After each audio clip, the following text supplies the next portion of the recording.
Once this is over, probably I'm going to propose to you. লাইভে উপস্থাপিকাকে বিয়ের প্রস্তাব। তারপর যা ঘটেছিল সেখানে পাকিস্তান ভার্সেস দক্ষিণ আফ্রিকার ম্যাচের মাধ্যমে শেষ হয়ে যায় বিশ্ব legend champions league. Final match শেষে যখন দক্ষিণ আফ্রিকা বিজয়ের উল্লাসে মাঠ এবং গ্যালারিতে উদ্ভাসিত হয়ে পড়েছিল, ঠিক এমন মুহূর্তে লাইভ সম্প্রচারে ধরা পড়ল এক অপ্রত্যাশিত ঘটনা।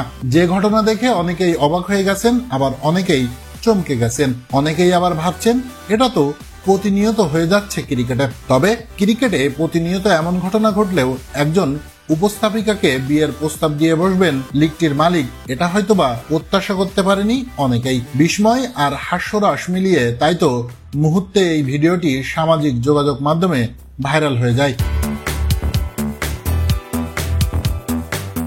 পাকিস্তান চ্যাম্পিয়ন ও দক্ষিণ আফ্রিকা চ্যাম্পিয়নদের মধ্যকার ফাইনাল শেষে সরাসরি লাইভ সম্প্রচারে উপস্থাপিকা কারিশমা কটাককে বিয়ের প্রস্তাব দিয়ে ফেলেন টুর্নামেন্টের কর্ণধার হার্ষিদ তমার। ম্যাচ পরবর্তী প্রেজেন্টেশনে কারিশমা হার্ষিদের কাছে জানতে চান, এত বড় একটা টুর্নামেন্ট আয়োজন সফলভাবে শেষ করার পর আপনি কিভাবে উদযাপন করবেন। জবাবে হার্ষিদ তমার হেসে বলেন, যখন সব শেষ হয়ে যাবে আমি তোমাকে প্রপোজ করতে যাচ্ছি।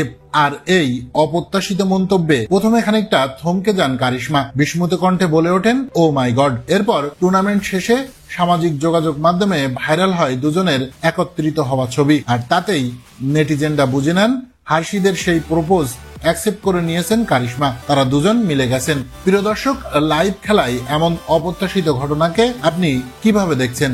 এছাড়া আপনি কখনো পাবলিক প্লেসে কাউকে এভাবে প্রপোজ করেছেন কিনা সেটা জানাতে ভুলবেন না।